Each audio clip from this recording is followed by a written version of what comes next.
Guys, నేను 1 KG weight loss అయిన సందర్భంగా సెలబ్రేట్ చేసుకుందామని స్ట్రీట్ ఫుడ్ తినడానికి వెళ్ళాను. నాకు అర్థం కాలేదు sir. And we started with the Bengaluru's OG corner house. ఇక్కడ నేను చాక్లెట్ ఐస్ క్రీమ్ తిన్నాను అనమాట. అబ్బాబాబా, ఈ ఫ్లవర్స్ ఎంత క్యూట్గా ఉన్నాయంటే మమ్మీని తీసుకొస్తే ఇక్కడ నుంచి కదలరనమాట, అంత క్యూట్గా ఉన్నాయి. How could we miss a panipuri in street food కదా, అందుకని పానీపూరి తినేసాం. నైట్ సూట్స్ అయితే చాలా బాగున్నాయి, 400 రూపీస్ మాట ఒక పేరు. క్వాలిటీ కూడా చాలా బాగుంది, అందుకని ఒక పేరు తీసేసుకున్నాను.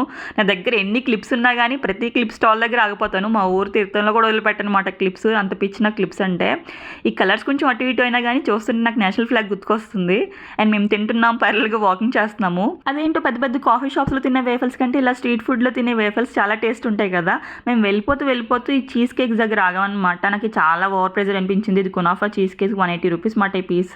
మీరు కూడా మాలాగైనా జూడో కనపడగానే లోపలికి వచ్చేసి వెంటనే నెయిల్ పాలిష్ ఓపెన్ చేసి నెయిల్ పాలిష్ వేసేసుకుంటారా?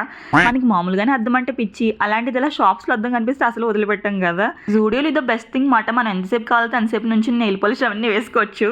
ఈ పర్ఫ్యూమ్స్ అన్ని ట్రై చేశాక ఒక కొత్త పర్ఫ్యూమ్ స్మెల్ వస్తుంది నా దగ్గర నుంచి. లాస్ట్ కి ఇంకా జూడియోలో ఒక నెయిల్ పాలిష్ కొనేసి బయటకు వచ్చేసాము.